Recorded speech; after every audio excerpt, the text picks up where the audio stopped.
Merci beaucoup, Vincent. Et, écoute, c'était bien trop généreux. Euh, alors, bonjour à toutes et à tous. Permettez-moi, avant tout, avant de commencer, de dire quelques remerciements d'usage, mais évidemment très sincères. D'abord, aux organisateurs de la conférence, vous le savez, le CRDP, la chaire Alain Wilson, pour cette invitation que je trouve extrêmement généreuse. Je voudrais également remercier monsieur Zanou pour la coordination de cette activité et je voudrais également remercier tout particulièrement mon collègue, le professeur Gautret, qui a donné, il ne le sait peut-être pas, mais une impulsion déterminante à ce projet de recherche sur les smart contracts. Je remercie également, et il l'a évoqué, le professeur Gautret, à titre de titulaire de la chaire, parce qu'il a effectivement, comme il l'a dit, très généreusement apporté son concours financier à ce projet. Je remercie aussi le professeur Cablan qui a accepté de répondre, d'agir comme répondant aujourd'hui. Et enfin, mes remerciements vont évidemment à tous ceux et toutes celles qui sont connectés avec nous aujourd'hui. Alors, le sujet que j'ai choisi d'aborder aujourd'hui, c'est donc celui des smart contracts ou contrats intelligents. Et puis, je sollicite d'emblée votre indulgence parce que je vais plutôt utiliser dans le cadre de cette conférence l'expression anglaise parce qu'elle me semble en réalité moins problématique que sa traduction française. Permettez-moi d'ouvrir une première petite parenthèse pour vous expliquer cela, parce qu'il me semble que le terme intelligence en français en tout cas, entretient un lien beaucoup trop étroit avec l'idée de pensée humaine pour qu'on puisse appliquer au concept de contrat. Et à l'inverse, je crois que le terme smart, par sa plasticité, peut supporter cet écart avec la réalité. Et puis d'ailleurs, si on consulte les principaux dictionnaires, on voit que dans la langue anglaise, on accepte, et je cite une traduction libre, que le terme renvoie aux technologies qui sont contrôlées par l'ordinateur. Bref, je referme cette parenthèse, j'en dirai pas plus, juste je vous explique pourquoi je vais utiliser le terme anglais. Alors, je vais donc traiter du sujet des smart contracts, et plus spécifiquement, et cela a son importance, j'y reviendrai dans un instant, je vais vous entretenir de l'impact des smart contracts sur des questions liées à l'exécution du contrat. Je précise que les quelques réflexions que je vous propose aujourd'hui s'inscrivent dans le cadre d'une recherche plus large sur cette question qui a trait aussi bien à la validité du mécanisme qu'aux différentes transformations que ce mécanisme peut induire sur les principes fondamentaux des contrats. Alors, évidemment, pour des raisons évidentes de temps et surtout pour ne pas risquer de vous assommer pendant votre pause déjeuner bien mérité, j'en suis sûr, je vais limiter mes observations aujourd'hui à un aspect particulier de cette recherche, aspect particulier qui porte sur le potentiel, je dirais disruptif, pour reprendre un terme à la mode, de la technique sur la figure du tiers garant en matière contractuelle. Alors, cela étant, avant de vous livrer ces réflexions, je vais vous mettre en garde, je vais en fait plutôt me dédouaner parce que j'aborde ce sujet d'une perspective, d'une posture assez particulière. Cette posture, Vincent l'a évoqué il y a quelques instants, c'est celle d'un chercheur qui, loin d'être spécialiste, mais s'intéresse au droit des contrats, s'intéresse au droit des contrats beaucoup plus qu'au droit des nouvelles technologies. Et je fais cette mise en garde parce que je donne cette conférence ce midi sous l'égide de la chaire Wilson et que la simple évocation du nom des chercheurs qui sont associés à ce centre et qui s'intéressent à la question du droit des nouvelles technologies, cette liste me donne le vertige à moi. Et vous comprenez que je n'ai même pas le commencement d'une prétention de développer une réflexion aussi structurée qu'eux sur l'ensemble de cette manière. Et en réalité, la richesse des travaux en la matière, de ce qu'il convient de nommer à la suite de mon collègue, justement, Vincent Gautret, l'école de Montréal m'invite en ce domaine à la plus grande humilité, à la plus grande modestie. Donc, vous l'aurez compris, j'en suis certain, je me dédouane, mes prétentions ici sont extrêmement modestes, et j'avoue même, sans aucune difficulté en réalité, une relative ignorance des richesses du droit des nouvelles technologies, une ignorance et qui, je l'espère, me permet aussi de porter un regard peut-être un peu candide et peut-être un peu oblique sur ce domaine ô combien important de notre droit et sur ses nombreuses ramifications.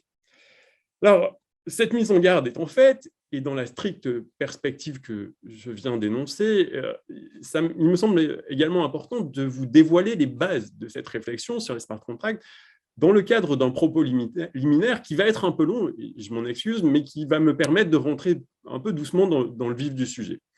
Autrement dit, il me semble important de vous divulguer quels sont les enjeux principaux de cette recherche et surtout, quelle est ma position sur ces différents enjeux.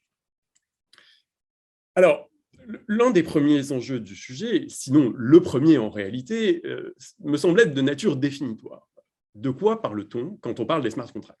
Qu'est-ce qu'on désigne sous ce vocable un peu étrange? Eh bien, cette question, elle me semble importante puisqu'elle pourrait être la source d'un malentendu fondamental, à mon avis, sur le sujet.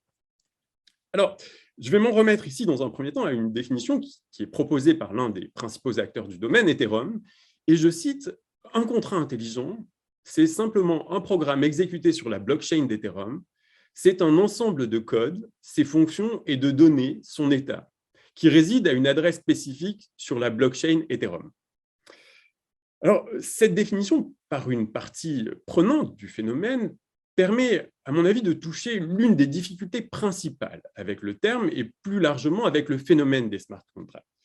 Cette difficulté, c'est que cette expression, eh bien, elle convoque immédiatement à l'esprit une foule de termes tous plus barbares les uns que les autres pour le juriste, blockchain, peer-to-peer, et puis on pourrait rajouter Bitcoin si on voulait faire bonne mesure. Alors, le professeur Meki parlait à ce sujet dans un article relativement récent d'un véritable buzzword. Et je dois avouer que pour moi, on est véritablement là dans le domaine du bruit. Et je crois personnellement que si l'expression smart contract séduit par sa modernité, eh bien, elle déroute aussi par sa vacuité à l'oreille du juriste. Les mots que je viens d'évoquer n'ont strictement aucune charge juridique. Ils relèvent du vocabulaire de la technique informatique. Alors, qu'est-ce qui se passe? Si on essaye de faire taire ce bruit, ce qui n'est finalement que le bruit de la technique informatique, eh bien, il me semble quand même que l'expression smart contract est surtout marquée par une série d'ambivalences.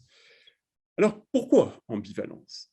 D'abord parce que derrière ce mot se cache peut-être une réalité techniquement beaucoup trop évoluée pour être saisie juridiquement, mais une réalité matériellement, et j'aurais envie de dire fonctionnellement, beaucoup plus simple qu'il n'y paraît du point de vue du droit. Autrement dit, je crois que si le juriste ne peut pas prétendre comprendre la technique qui gouverne l'objet smart contract, je crois qu'il ne doit pas non plus se laisser aveugler par le résultat de la technique qui est somme toute assez rudimentaire du point de vue juridique, et j'y reviendrai dans un instant. Alors, si l'on dépasse le bruit de la technique pour s'intéresser à l'essence de l'objet, bien, là encore, on découvre une forme d'ambivalence. On doit faire un premier constat qui apparaîtra banal, peut-être aux spécialistes de la matière qui se trouvent dans l'Assemblée, mais il me semble important de le rappeler. Contrairement à ce que suggère la terminologie, l'expression smart contract, ramenée à sa plus simple expression, ne désigne pas un contrat. En tout cas, c'est une expression qui ne désigne pas un contrat selon la définition communément admise en droit. Selon cette définition, je le rappelle, les choses sont assez simples finalement. Grossièrement, un contrat, c'est un accord de volonté qui est destiné à la création d'effets de droit. Notre Code civil consacre cette notion, 1382 et 1411 du Code civil. Le concept, l'objet smart contract, ne désigne pas cette réalité juridique-là. Il ne désigne pas cet accord de volonté destiné à la création d'effets de droit. Alors, vous me trouvez peut-être un peu péremptoire, mais sur quoi se base cette affirmation? Qu'est-ce qui me permet d'être aussi catégorique? Eh bien, essentiellement, deux observations. La première observation, c'est que les smart contracts n'ont pas de vie autonome. Plus précisément, ils n'ont pas de vie autonome reconnue par le droit. Autrement dit encore, il n'existe pas, juridiquement au moins, une telle chose qu'un contrat entre ordinateurs sans intervention humaine en amont, puisque les ordinateurs n'ont pas de volonté au sens juridique du terme. Alors, peut-être qu'il se trouvera des personnes, et peut-être même dans cette assemblée, pour soutenir l'existence d'une volonté propre aux machines. C'est possible, mais je ne crois pas, si tant est que cela soit souhaitable, que le droit puisse reconnaître une telle volonté.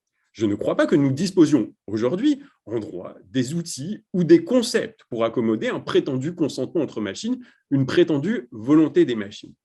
Et je voudrais rappeler ici ce qu'un auteur français, M. Mérabé, dans sa thèse consacrée à l'intelligence artificielle, nous rappelle. Il nous rappelle très justement, et je le cite, qu'il y a un danger à abandonner un pouvoir de décision à une entité qui n'est pas à même de ressentir le poids de la responsabilité que ses choix font peser sur elle.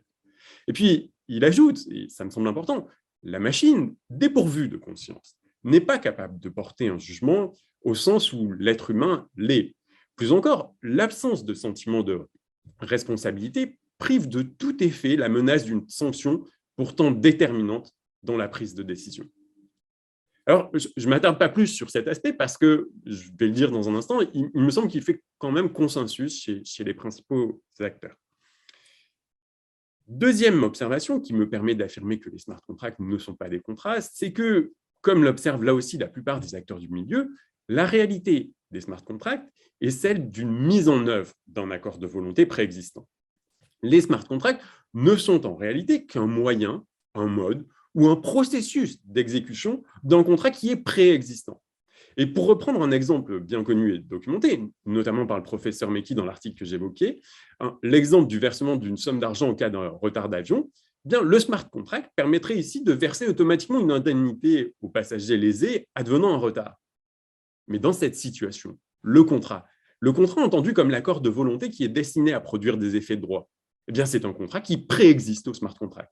Ce contrat, c'est celui qui entoure l'achat d'un billet d'avion et qui est intervenu préalablement entre un transporteur et un voyageur. Le smart contract, ici, lui, n'intervient qu'à posteriori, en tant que mode de réalisation des obligations du contrat. Alors, je vous disais il y a quelques instants que le constat est banal parce que, en réalité, la plupart des auteurs qui ont déjà tenté de définir juridiquement la notion de smart contract semblent faire émerger ce constat et semblent faire émerger une forme de consensus autour de cette idée. Autour de l'idée, donc, qu'il faut considérer que la notion de smart contract ne désigne pas tant un contrat en tant que tel, mais plutôt un mode ou une modalité d'exécution du contrat. Et d'ailleurs, dans les faits, la vaste majorité des smart contracts qui sont recensés sont relativement rudimentaires dans leur fonctionnement et ils servent essentiellement au transfert de monnaie ou de documents en exécution d'un contrat. Alors, voilà ce que je voulais vous dire sur la définition pour éviter tout malentendu futur sur mon propos. Les smart contracts ne sont pas véritablement des contrats, mais plutôt une manière de faire vivre un contrat.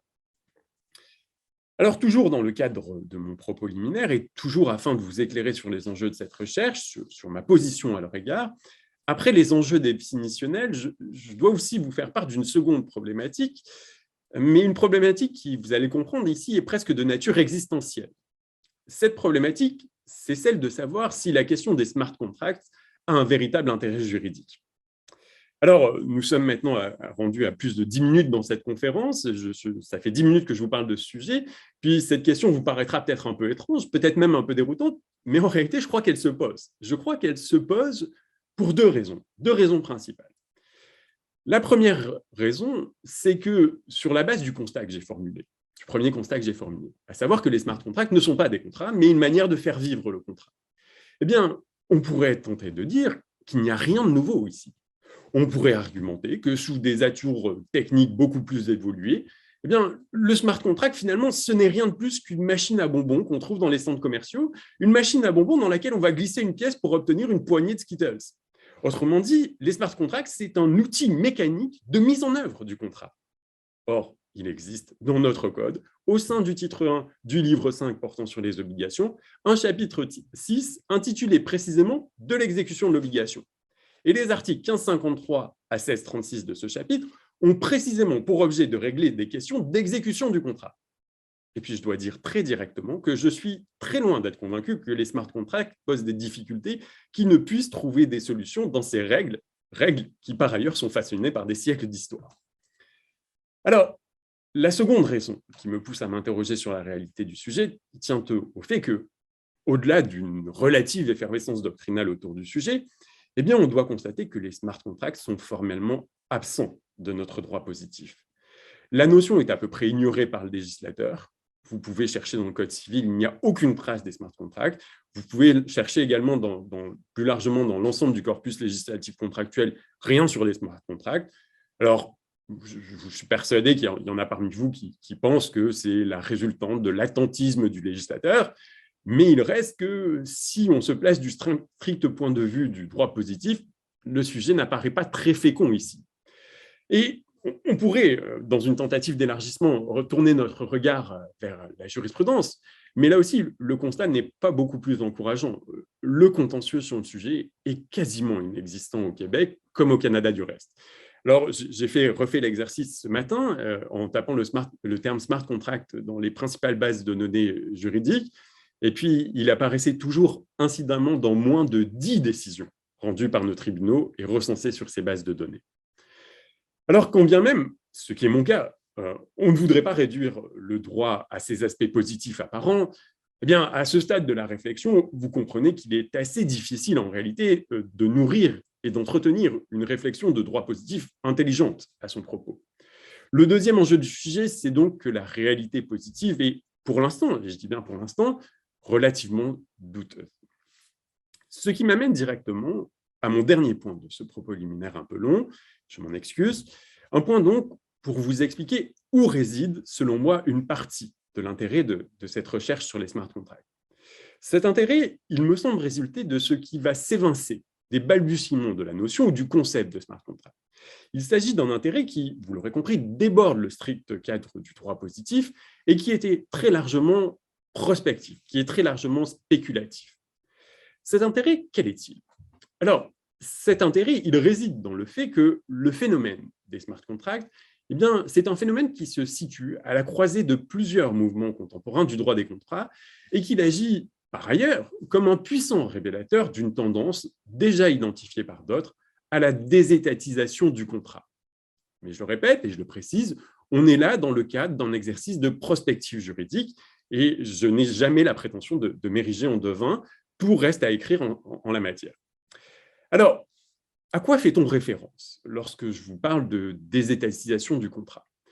Je précise immédiatement que j'emploie ce terme de désétatisation avec la plus grande précaution, puisque sa signification même ne me semble pas réellement élucidée et qu'il est employé par nombre d'auteurs dans un sens très varié.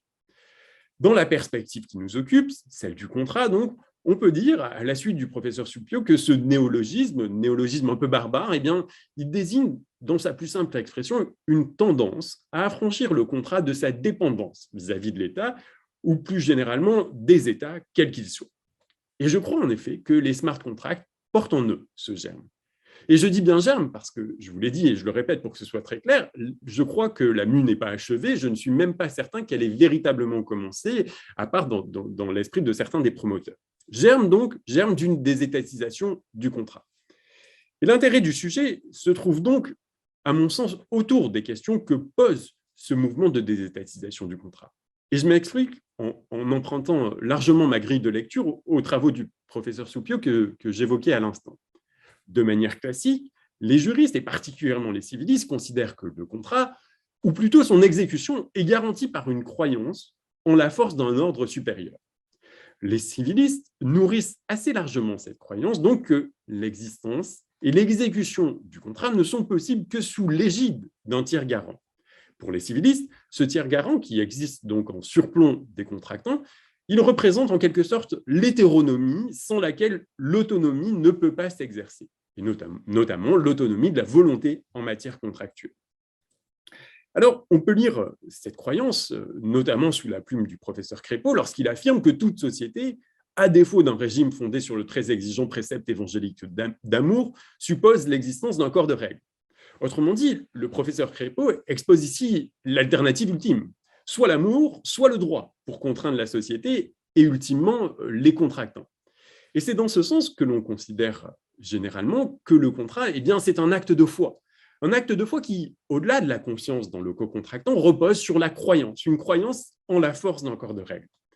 Alors, si on simplifie à l'extrême, et même si tout ce que je vais dire est sujet à caution, il s'agit de considérer que l'exécution du contrat est tributaire de la croyance partagée par les contractants dans la force d'un corps de règles supérieur qui les garantirait contre le non-respect par le co-contractant de sa parole. Autrement dit, je vais le dire de manière très triviale, les contrats sont exécutés en partie parce que les co-contractants ont peur du bâton. Alors, dans notre société moderne, contemporaine, occidentale, même s'il n'en a pas toujours été ainsi, ce qui montre, à mon avis d'ailleurs, toute la fragilité de cette croyance, c'est l'État. L'État, au sens le plus large qui soit, qui incarne cet ordre supérieur. Je reprends ma métaphore, l'État tient le bâton. Autrement dit, en droit contemporain, l'État s'impose comme le garant ultime de ce corpus de règles et donc, par extension, des contrats. Et c'est une idée qui imprègne même si c'est d'une manière assez latente, l'ensemble de notre droit des contrats. Bref, l'idée d'un État garant des conventions, c'est un véritable credo des juristes contemporains, au moins des civilistes. Alors, si j'insiste un peu sur cet aspect, c'est précisément parce qu'il me semble que ce credo est au minimum en voie de remise en cause à travers l'émergence des smart contracts. Et en réalité, on peut avoir en mémoire les événements qui ont conduit à l'émergence des smart contracts. On pourrait sûrement affirmer que cette remise en cause, en réalité, est au cœur du phénomène des smart contracts. En effet, on doit se souvenir dès à présent que c'est un mouvement de défiance à l'égard des institutions de manière générale et de l'État en particulier qui a conduit à la création de la blockchain aux alentours de 2008, au moment de la crise financière. On doit se souvenir également que ce mouvement de contestation, eh bien, il prend racine dans une idéologie libertaire dont le moins que l'on puisse dire est qu'elle ne se caractérise pas par sa confiance dans l'État. Alors évidemment, vous m'autoriserez à laisser cette analyse et ces questions aux spécialistes des mouvements sociaux.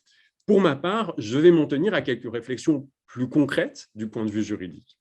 Je crois que ce mouvement de désétatisation du contrat, qui est en germe dans le phénomène des smart contracts, eh bien, c'est un mouvement qui se manifeste sur deux aspects particuliers. Là aussi, emprunté à la grille de lecture développée par le professeur Soupiot. Le premier aspect, il tient au rôle de la loi, ou plus précisément du législateur. Rôle du législateur qui est, on va le voir, contesté par celui du programmeur. Le second aspect tient au rôle de la monnaie étatique dans les obligations contractuelles qui, on le verra, lui aussi tente à s'affaiblir avec les smart contracts au profit du Bitcoin. Alors, après ce très long propos liminaire, je vais dire quelques mots successifs sur ces deux aspects. Rassurez-vous, je vais essayer d'être plus bref. Premier aspect, donc, de ce qu'on pourrait appeler, avec une pointe d'ironie, la contestation du législateur par le programmeur, il s'agit, à mon sens, de l'aspect le plus évident des évolutions qui sont suggérées par l'émergence des smart contracts. Pour essayer de comprendre ce qui est à l'œuvre dans ce mouvement, il faut revenir dans un premier temps et très rapidement sur le rôle traditionnel de la loi en matière d'obligations contractuelles, pour ensuite tenter de débusquer en quoi et comment les smart contracts bien minent la force de la loi étatique.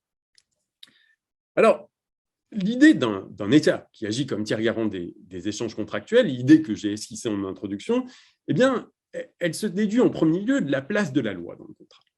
On a coutume de dire que le droit civil des contrats est libéral par essence. Alors, l'affirmation mériterait évidemment d'être sévèrement nuancée en droit contemporain, mais il n'en reste pas moins qu'on affirme couramment que le droit des contrats est avant tout le domaine de la liberté contractuelle. Alors, il ne faudrait pas pour autant déduire que le contrat évolue en marge de la loi.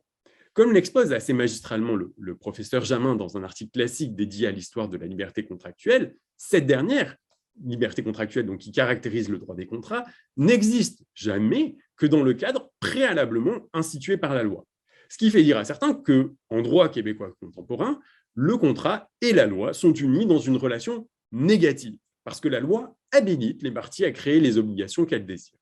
Et cette idée est d'ailleurs en réalité reprise explicitement dans notre code à l'article 1434. Le contrat valablement formé oblige. Le valablement de l'article 1434, eh bien, il fait référence ici au respect des différentes règles qui s'imposent en matière. On doit donc comprendre que la loi est en réalité une partie intégrante du contrat et avec elle l'État. Alors, si l'on examine le phénomène des smart contracts, c'est donc précisément ce rôle du législateur en matière contractuelle qui est sinon contesté, au moins concurrencé par le programmeur. Et je vais essayer d'être un peu concret à travers deux exemples de cette concurrence. L'un en amont, l'autre en aval de la vie du contrat. En amont de la vie du contrat d'abord. Eh bien, en amont, on peut déceler cette concurrence autour de la question de l'institution de la personne du contractant. Dans la vie du contrat, s'il est une question cruciale et capitale parmi d'autres, eh bien, particulièrement en droit contemporain, c'est bien celle de la personne du contractant. Le très bel article 1371 du Code civil s'ouvre d'ailleurs sur cette très belle formule selon laquelle il est de l'essence de l'obligation qu'il y ait des personnes entre qui elle existe. La question de la personne au sens juridique du terme est si importante que dans notre droit, que le Code lui consacre même le livre 1 du Code civil dans son intégralité. Alors, il y aurait évidemment beaucoup à dire sur cette approche et ses implications générales, mais pour s'en tenir à la matière contractuelle, il me semble que l'on peut affirmer sans trop de contestation que ces mécanismes législatifs ont une fonction instituante de la personne du contractant. Ils permettent d'établir avec une relative certitude cette personne du contractant. Et ultimement, avec le régime de la capacité, bien d'en assurer une certaine protection. Bref, l'idée, c'est que la loi, et à travers elle l'État, s'arroge en quelque sorte un monopole sur l'institution de la personne du contractant. Dans le cadre de la mise en œuvre des smart contracts, le moins que l'on puisse dire, c'est que cette personne instituée par la loi et par l'État, bien c'est une personne qui n'occupe plus la place centrale. Dans les smart contracts, même si ce n'est pas de manière uniforme et de manière constante, eh bien, on va largement faire fi de cette institution et peut-être même de la personne du contractant. Pourquoi ? Parce que le pseudonymat qui domine la blockchain eh bien, efface de l'équation la personne juridique du contractant en tant que tel pour ne laisser subsister en réalité qu'ici qu'une image du contractant. On a beaucoup parlé du risque de fraude lié au blanchiment d'argent qu'entraîne le pseudonymat sur la blockchain. Mais il me semble qu'au-delà de ce risque réel par ailleurs, le pseudonymat constitue en quelque sorte une remise en cause fondamentale des règles qui gouvernent l'institution de la personne du contractant, règles qui reposent sur un contrôle strict de l'État. Autrement dit, il me semble que dans l'univers du smart contract, le contractant qui est institué par l'État, eh bien, il importe beaucoup moins que l'avatar qui va être reconnu par la blockchain. Et finalement, tout pourrait se passer comme si l'institution du contractant, pouvait être déléguée à la blockchain en tant que substitut de l'État qui assurerait, par ses propres mécanismes, un contrôle de la personne du contractant. Je redis, pour être très clair, je ne crois pas qu'on en soit encore là. Ne serait-ce que parce que les smart contracts, et je le dis, ne concernent essentiellement que l'exécution du contrat et que la phase de conclusion du contrat, dans laquelle la personne du contractant est véritablement déterminante, reste relativement à l'abri du pseudonymat. Cela étant, vous comprenez bien que le pas à franchir ici n'est pas extrêmement grand. Ça, c'était pour en amont. En aval de la vie du contrat. Bien, deuxième exemple. Là aussi, c'est assez facile de déceler une concurrence, sinon une franche et directe contestation du rôle de l'État en matière contractuelle. Les mécanismes de mise en œuvre du contrat que j'évoquais, même si ce ne sont pas les enfants chéris de la théorie générale du contrat, eh bien, ils sont quand même très présents et surtout d'une importance pratique considérable. La loi va se signaler au contractant dans l'ensemble des mécanismes qui permettent au contrat d'être mis en œuvre. On peut penser à l'article 1590 de notre Code civil qui encadre les différents recours du créancier.